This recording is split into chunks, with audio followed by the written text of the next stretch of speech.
Hello students, मेरे channel life of commerce पे वापस आपका स्वागत है। तो मैं सबसे पहले बात करना चाहूँगा, मेरी वीडियोस में थोड़ी कंटिन्यूटी की प्रॉब्लम आ रही थी। मैं वीडियोस इतनी जल्दी डाल नहीं पा रहा था। एक्चुअली रीज़न ये था कि मेरा एक बहुत ही इंपॉर्टेंट एग्ज़ाम था, तो उसके लिए मेरे को थोड़ी प्रिपरेशन करने के लिए टाइम नहीं मिल पा रहा था। But as now it is over, तो मैं अब कोशिश करूँगा कि वीडियोस कंटिन्यूटी के साथ डालूँ, डेली डालूँ, और जितनी जल्दी जल्दी हो सके टॉपिक कवर करूँ, मोस्ट इंपॉर्टेंट टॉपिक्स जो हैं, और कंटिन्यूटी बनी रहे और आपको कॉन्सेप्ट समझ में आता रहे। तो मैं इससे पहले वीडियोस में बता चुका हूँ, मैक्रो इकोनॉमिक्स की जो वीडियोस बनाई थी मैंने रिसेंटली, उनमें बताया था मनी के बारे में, मनी एंड बैंकिंग के बारे में, फंक्शंस ऑफ कमर्शियल बैंक वगैरह। तो उसमें थोड़े बहुत टॉपिक रह गए थे, तो उसमें से मोस्टली टॉपिक तो आज इस वाली वीडियो में ख़त्म हो जाएंगे, बट एक छोटा सा टॉपिक रहेगा, उसकी मैं नेक्स्ट शॉर्ट सी वीडियो बना दूंगा, जल्दी डाल दूंगा मैं इसके बाद। तो फिर उसके बाद हमारा ये मनी एंड बैंकिंग का चैप्टर कंप्लीट हो जाएगा, मैक्रो इकोनॉमिक्स का पूरा एक चैप्टर कंप्लीट हो जाएगा। उसके बाद आप मुझे कमेंट करके बता सकते हैं कि मैं कौन सी वीडियोस बनाऊं, किस पे बनाऊं, मैं माइक्रो की ज़्यादा बनाऊं या मैक्रो की ज़्यादा बनाऊं। आई नो दोनों की ऑडियंस अलग अलग है, बट आप कमेंट करके बता सकते हैं। तो मैं इस वीडियो को स्टार्ट करता हूं। तो मैंने अपनी पिछली वीडियो में बताया मनी एंड बैंकिंग के बारे में, तो इस वीडियो में हम बात करेंगे सप्लाई ऑफ मनी। मैं मनी बता चुका हूँ, एक मीडियम ऑफ एक्सचेंज। एक भी कंट्री के अंदर, कोई एक कंट्री के अंदर जो मीडियम ऑफ एक्सचेंज होता है वो क्या होता है, मनी होता है। इसे हम क्या बोलते हैं, और लीगल टेंडर। तो जो मीडियम ऑफ एक्सचेंज वगैरह पूरा करवाता है कि एक चीज़ एक जने से दूसरी चीज़ लेनी है, तो ये बीच में क्या करता है, मीडियम की तरह काम करता है। अगर आप उसे पैसे दोगे, अगर आपको कोई चीज़ खरीदनी है, अगर आप कुछ बेच रहे हो तो आपको वो पैसे देगा। तो मीडियम ऑफ एक्सचेंज की तरह काम कर रहा है ये। तो वो क्या है, मनी। तो मैं आप इसकी पूरी की पूरी इंट्रोडक्शन वगैरह दे चुका हूँ, इसका सब कुछ बता चुका हूँ। अगर आपने मेरी वीडियो नहीं देखी है वो, तो आप पहले एक्चुअली जाके वो देखें, ताकि आपको कॉन्सेप्ट समझ में आ जाए और फिर कोई प्रॉब्लम नहीं हो इस वाली वीडियो को समझने में। तो इसमें हम क्या बात करेंगे, इसमें हम बात करेंगे supply of money. Supply of money कैसे, मतलब मनी पहुंचता कैसे है लोगों में, मनी की सप्लाई होती कैसे है। तो इसमें हम बात करेंगे मनी की सप्लाई जो है, सप्लाई ऑफ मनी, वो है क्या है, स्टॉक कॉन्सेप्ट। अब ये चीज़ इंपॉर्टेंट है, स्टॉक कॉन्सेप्ट। ये चीज़ क्या है, इंपॉर्टेंट है। मैं इस वाली चीज़ को बताने के लिए मैंने एक वो बना दिया है, स्टॉक और फ्लो का मैंने पूरा डिफरेंस बता दिया है कि स्टॉक और फ्लो में डिफरेंस क्या होता है। ये इंपॉर्टेंट है, स्टॉक और फ्लो में डिफरेंस जानना। तो मैं इसको, मनी को क्या कहते हैं, बेस मानते हुए इनका समझाऊंगा। स्टॉक और फ्लो का अंतर समझाऊंगा, किसको बेस मानते हुए, मनी को बेस मानते हुए समझाऊंगा मैं। तो स्टॉक क्या होता है, सबसे पहला जो क्वांटिटी है मनी की एक भी इकोनॉमी के अंदर, जो मेजर करी जाती है एक पर्टिकुलर पॉइंट ऑफ टाइम पर। पर्टिकुलर मतलब एक एग्जैक्ट टाइम पर, कि हाँ इतने बजे इस दिन इतना पैसा था इकोनॉमी के अंदर। ये हुआ पर्टिकुलर पॉइंट ऑफ टाइम, ये एकदम उस पॉइंट पे बता दिया कि हाँ इतना पैसा था उस इकोनॉमी के अंदर। तो और हमारा फ्लो क्या होता है, फ्लो क्या होता है, quantity of money measured during a period of time. तो फ्लो का मतलब क्या है कि एक इकोनॉमी के अंदर मनी की क्वांटिटी एक पर्टिकुलर टाइम से लेकर दूसरे पर्टिकुलर टाइम तक, मतलब एक इस दिन में कितना मनी फ्लो हुआ है इकोनॉमी के अंदर, उससे बोलूँ तो वो क्या हो गया, फ्लो का कॉन्सेप्ट हो गया। और मैं बोलूँ इस पॉइंट पर इतने बजे, इतने घंटे, इतने मिनट बजे, वो क्या हो गया, हमारा कॉन्सेप्ट स्टॉक का कॉन्सेप्ट हो गया। तो इसमें क्या बोला, it has no time dimensions, मतलब इसमें एक पर्टिकुलर पॉइंट पे बता दिया कि हाँ इस पॉइंट पे कितना था, इस पॉइंट पे कितना मनी था। वो क्या कॉन्सेप्ट हो गया, स्टॉक का कॉन्सेप्ट हो गया। और इसमें बोला it has time dimensions as per hour हुआ, पर डे हुआ, पर मंथ। अब ऐसे हम बोल सकते हैं कि इकोनॉमी के अंदर एक महीने के अंदर कितना ट्रांजैक्शन हुआ मनी का, तो वो किस में आ गया, फ्लो के कॉन्सेप्ट में। तो समझ गए होंगे आपकी, ये एक पर्टिकुलर पॉइंट पे बताता है, और एक ये किस पे बताता है, एक ड्यूरेशन पे, मतलब एक दिन भी हो सकती है, एक घंटा भी हो सकता है, एक महीना भी हो सकता है। तो ये ड्यूरेशन के हिसाब से बताता है। तो मैं इसके लिए एक एग्जाम्पल भी बता दिया कैसे। अब ये है हमारा एक बंदा, इसका नाम रख दे रहे हैं हम चिंटू, इसका नाम रख दे रहे हैं हम चिंटू। तो ये है एक टाइम ड्यूरेशन का बता दिया है मैंने। अब मैं बोलूँ कि इतने बजे, अभी 24 घंटे की बात है, मैंने यहाँ पे 24 घंटे लिख दिए हैं। अगर मैं बोलूँ कि इतने बजे इसके पास कितना पैसा था, ये होगा कोई बिजनेसमैन होगा, अभी पैसे आते जाते रहते हैं। तो मैं बोलूँ कि इसके पास इतने बजे 12वें घंटे पे 12 बजे दोपहर के कितना पैसा था, तो ये कितना हो गया, ये हो गया 30,000, उसके पास था 30,000 दोपहर के 12 बजे। तो ये क्या हो गया, स्टॉक का कॉन्सेप्ट हो गया। अब मैंने एक पर्टिकुलर पॉइंट पे बता दिया कि कितने बजे उसके पास था, 12 बजे उसके पास था 30,000 रुपये। और अब मैं बोलूँ उसके पास पूरे दिन में कितना आया है, पूरे के पूरे दिन है उसमें कितना आया है, उसके पास आया 60,000 रुपये। तो अब ये कौन सा कॉन्सेप्ट हो गया, ये हो गया फ्लो का कॉन्सेप्ट। एक पर्टिकुलर पॉइंट पे मतलब स्टॉक का कॉन्सेप्ट, और एक ड्यूरेशन में मतलब फ्लो का कॉन्सेप्ट। तो आई होप आपको ये समझ में आ गया हो। अब हम पढ़ेंगे supply of money does not include the money held by government और बैंकिंग। तो इसका मतलब क्या होता है, जो हम सप्लाई मानते हैं इकोनॉमी के अंदर, जो भी पैसे की ट्रांजैक्शन होती है, जो सप्लाई होती है, वो क्या इंक्लूड नहीं करती। एक तो गवर्नमेंट के पास जो पैसा है वो इंक्लूड नहीं करती, और एक जो कमर्शियल बैंक्स हैं, आप जानती हैं, मैं बता चुका हूँ कि कमर्शियल बैंक मनी प्रोवाइड करते हैं, उनके पास जो पैसा है वो इंक्लूड नहीं करती। क्यों? क्योंकि ये दोनों क्या हैं, ये दोनों सप्लायर्स हैं मनी के। ये डिमांड नहीं करते मनी की, ये सप्लाई करते हैं। अब मैं बोलूँ गवर्नमेंट के पास कितना पैसा होगा, गवर्नमेंट तो जब चाहे बना दे पैसा, गवर्नमेंट जब चाहे नोट छाप सकती है, तो पैसा वो मनी की क्वांटिटी को रेगुलेट कर सकती है। और बैंकिंग क्या है, बैंकिंग भी कर सकती है, रेगुलेट कर सकती है मनी की क्वांटिटी को, कि इतना पैसा बढ़ा दो, चलो इतना इतना हम पहले दे रहे थे, अब क्या कर रहे हैं, अब और ज़्यादा दे रहे हैं। तो ये क्या कर रहे हैं, यहाँ पर मनी की जो सप्लाई है उसे रेगुलेट कर रहे हैं, कौन, गवर्नमेंट और बैंकिंग दोनों। तो ये दोनों सप्लायर्स होते हैं, इसीलिए हम क्या है, इसको सप्लाई ऑफ मनी में इंक्लूड नहीं करते। हम सप्लाई ऑफ मनी में सिर्फ इंक्लूड उसे करते हैं, only that stock of money which is held by those who demand money. जैसे हम हैं, हमें पैसे ज़रूरत है, अगर कोई भी ट्रांजैक्शन करनी है तो पैसे की ज़रूरत है, और हम पैसे बनाते तो हैं नहीं, बिकॉज इट इज़ इलीगल। पैसा अगर कोई और बनाएगा आरबीआई के सिवा तो क्या है, इलीगल है। तो हमें क्या होती है, डिमांड होती है मनी की। और तो इसीलिए जो मनी पब्लिक हेल्ड करती है, जो जनरल पब्लिक हेल्ड करती है, अपने पास रखती है, उसे क्या बोलते हैं हम, उसको हम किस में इंक्लूड करते हैं, सप्लाई ऑफ मनी में। बात करेंगे मेजरमेंट ऑफ मनी सप्लाई की, तो मैं अभी बता चुका हूँ आपको मनी सप्लाई की कॉन्सेप्ट। तो अब हम इसमें बात करेंगे मेजरमेंट ऑफ मनी सप्लाई की। तो आरबीआई करती है 4 अलग अलग तरीके पब्लिश करती है, किसको मेजर करने के लिए, मनी सप्लाई को मेजर करने के लिए 4 अलग अलग तरीके। तो जो कॉन्सेप्ट होता है मनी सप्लाई को मेजर करने का, वो थोड़ा कॉम्प्लिकेटेड होता है। तो उसके लिए क्या है, उन्होंने ये तरीके बना दिए हैं ताकि ईजी रहे, मनी सप्लाई को मेजर करने का कॉन्सेप्ट इजी रहे, उसके लिए क्या बना दिए, तरीके बना दिए। तो सबसे पहला क्या है, M1, M2, M3 और M4 हैं। ये M1, M2, M3 और M4 हैं, ये ऑल्टरनेटिव्स हैं किसको मेजर करने के लिए, मनी सप्लाई को मेजर करने के लिए।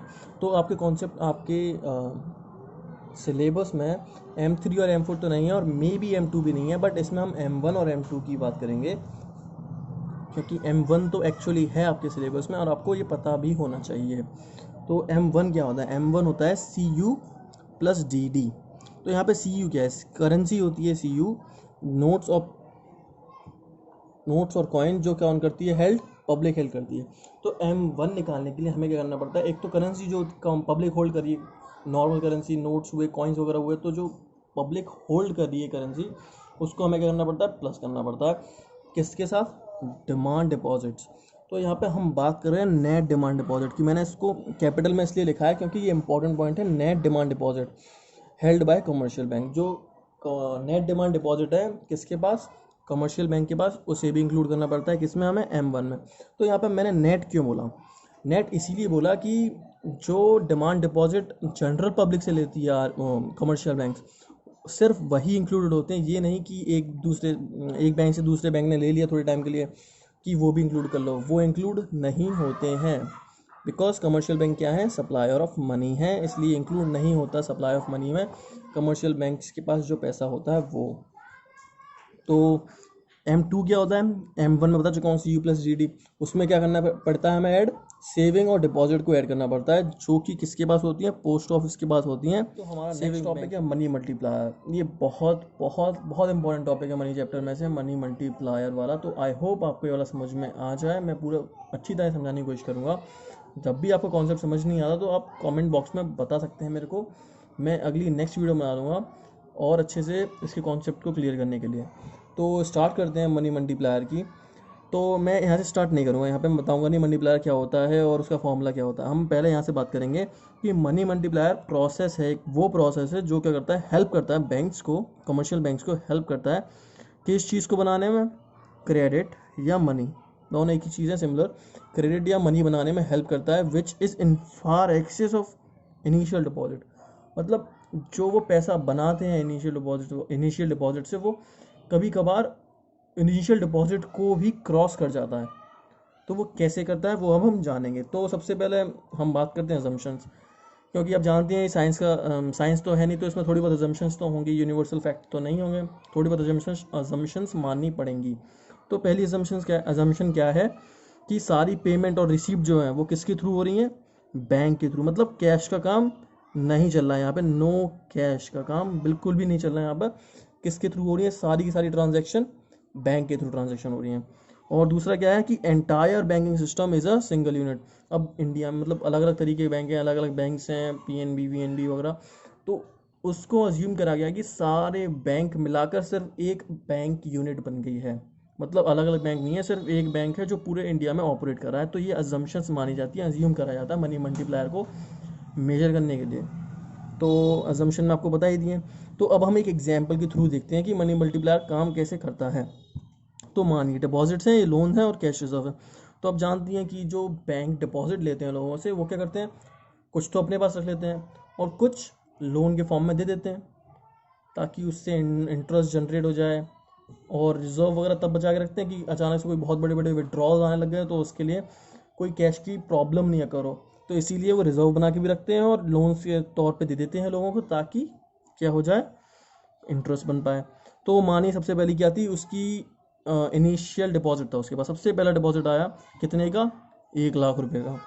1 लाख रुपए का इनिशियल डिपॉजिट आया और उसमें से लोन कितना दे दिया उसने, 75,000 का। मतलब उसने अपने पास रिजर्व के तौर पे कितना रख लिया, 25% रख लिया। किसका, इनिशियल डिपॉजिट का। इनिशियल डिपॉजिट का मतलब 1 लाख का 25% रख लिया उसने अपने पास कि ये हम अपने पास ही रखेंगे, बाहर किसी को नहीं देंगे। और बाकी 75,000 का क्या होता, भाई अपने पास रख क्या फ़ायदा, क्या फ़ायदा वो उनका। उन्होंने क्या करा, 75,000 रुपये क्या करे, किसी और को दे दिए ताकि उससे क्या हो, इंटरेस्ट इनकम जनरेट हो।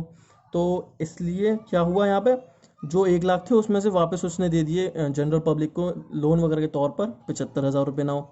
तो ये हो गया। अब 75,000 रुपये में आपको बता चुका हूँ कोई कैश का ट्रांजैक्शन नहीं है। तो जो लोगों ने ट्रांजैक्शन करा एक दूसरे से, वो उन्होंने क्या करा, वापस डिपॉजिट कर दिया किसमें, बैंक में। मतलब क्या हुआ कि बैंक ने जो 75,000 रुपये लोगों को बांटे इन लोन्स के तौर पर, तो उन्होंने किसी और को दिए होंगे। भाई लोन दे रहे हैं, कुछ बनाया होगा, उसकी वजह से इंटरेस्ट जनरेट हुई, उसकी वजह से इनकम जनरेट हुई होगी। इनकम जनरेट हुई तो क्या हुआ, इनकम वापस कहाँ आई, बैंक के पास आ गई। तो ये डिपॉजिट हो गया कितने का, 75,000 रुपये का। अब उसे इसमें से भी कितना रखना है, 25%। ये उसने LRR बना रखा है। ये LRR मतलब RBI बना के देती है कि इतना % तुम्हें रखना ही रखना है।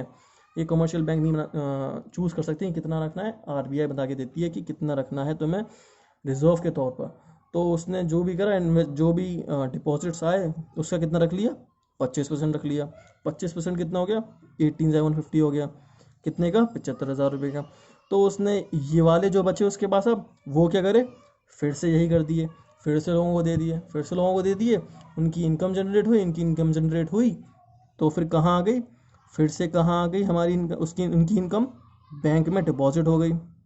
उनकी इनकम वापस बैंक में डिपॉजिट हो गई। उसमें से कितना रख लिया, 25% रख लिया। फिर उसके पास कितना बचा, 42,181.5 बचा। तो अब फिर से ये क्या करेगा, फिर से दे देगा। फिर उसमें से आएंगे, उसमें से 25% रख लेगा, फिर ऐसे करेगा, फिर ऐसे करेगा। ये कब तक करेगा, जब तक जो इनिशियल डिपॉजिट है, ये जो इनिशियल डिपॉजिट है वो किसके बराबर नहीं हो जाएगा, कैश रिजर्व के बराबर नहीं हो जाएगा। रिजर्व के बराबर नहीं हो जाएगा तब तक वो क्या करता रहेगा, यही करता रहेगा। तो जैसे एग्ज़ाम में आप पूछो कि एग्ज़ाम में कैसे करना है, एग्ज़ाम में हमें कैसे पता चलेगा कि कब ख़त्म करनी है टेबल, ये तो बहुत लंबी जाती जाएगी। आपको ये टेबल तब ख़त्म करनी है जब आपकी इनिशियल डिपॉजिट जो थे वो किसके बराबर आ जाए, रिजर्व के बराबर। मैंने लिखा भी है, deposit creation comes to an end. Deposit creation end कब होता है, जब टोटल रिजर्व जो है, टोटल रिजर्व जो है, सॉरी जो टोटल रिजर्व लिख दिया मैंने, टोटल रिजर्व नहीं, जो ये कैश रिजर्व है, जो टोटल कैश रिजर्व है, जो टोटल कैश रिजर्व हैं वो क्या हो जाएंगे, बराबर हो जाएंगे किसके, becomes equal to initial deposit. 1 lakh बराबर हो जाएंगे इनिशियल डिपॉजिट के। तो ये क्या होगी, एक डिपॉजिट क्रिएशन का जो प्रोसेस है वो क्या होगा, तब जाके ख़त्म होगा। तो इस वाली टेबल में से एक ये पॉइंट पढ़ने भी ज़्यादा ज़रूरी है कि यहाँ पर हमने क्या माना गया है कि वैल्यू ऑफ मनी मल्टीप्लायर क्या है, 4 टाइम्स है। मतलब 4 टाइम्स मनी मल्टीप्लायर की वैल्यू कैसे हमें पता करी है मैं आपको अब बताता हूँ कि वैल्यू ऑफ हमने मनी मल्टीप्लायर की कैसे ढूंढी। तो जैसे RBI ने बता दिया कि आपको 25% रखना ही रखना है, तो 1/LRR क्या होता है मनी मल्टीप्लायर का फॉर्मूला। तो 1/LRR is equals to 1/0.25 is equals to 4 times. तो यहाँ पर ये 4 टाइम्स आप देख सकते हैं कि जो इनिशियल डिपॉजिट आया था उसका 4 टाइम्स 400,000 हो चुका है यहाँ पर। तो आप अब देख चुके हैं कि यहाँ पे जो इनिशियल डिपॉजिट था उसका 4 टाइम्स मल्टीप्लाई करके उसकी क्या करी है, मनी को मल्टीप्लाई कर दिया है, बढ़ा दिया गया है। और जो टोटल डिपॉजिट है वो क्या हो गया, वो 5 टाइम हो गए। ओ हम सो सॉरी, जो टोटल डिपॉजिट है वो 4 टाइम हो चुके हैं। देख सकते हैं इनिशियल डिपॉजिट की जो टोटल डिपॉजिट्स हो गए हैं, ये वाले टोटल डिपॉजिट जो हैं वो 4 टाइम्स हो चुके हैं किसके, इनिशियल डिपॉजिट के। क्यों, क्योंकि मनी मल्टीप्लायर की वैल्यू क्या थी, 4 टाइम्स 1/LRR। तो अब आप जानिए कि मनी मल्टीप्लायर की एक्चुअली में डेफिनेशन होती क्या है। तो मनी मल्टीप्लायर की एक्चुअली डेफिनेशन होती है कि it refers to the amount of money that banks are able to create in the form of deposit. Amount of money जो बैंक क्या कर पा रहे हैं, क्रिएट कर पा रहे हैं, किसकी वजह से, डिपॉजिट्स की फॉर्म में जो मनी क्रिएट हो पा रहा है बैंक की तरफ से, वो क्या होता है, मनी मल्टीप्लायर होता है। तो आई होप आपको ये टॉपिक समझ में आ गया। ये काफ़ी इंपॉर्टेंट टॉपिक था। अगर कोई भी क्वेश्चन, कोई भी डाउट, कोई भी सजेशन हो, आप कमेंट बॉक्स में बिल्कुल जाइए, भर दीजिए उसे, बिल्कुल सजेशन वजेशन जो भी है आपका क्वेश्चन वोश्चन बिल्कुल भर दीजिए। और मैं बस यही कहना चाहूँगा, अगर आपको मेरी वीडियोस पसंद आ रही है तो मेरे वीडियोस को लाइक करें, अपने दोस्तों से please please please please share करें और मेरे चैनल को सब्सक्राइब करें। And thank you and have a very nice day.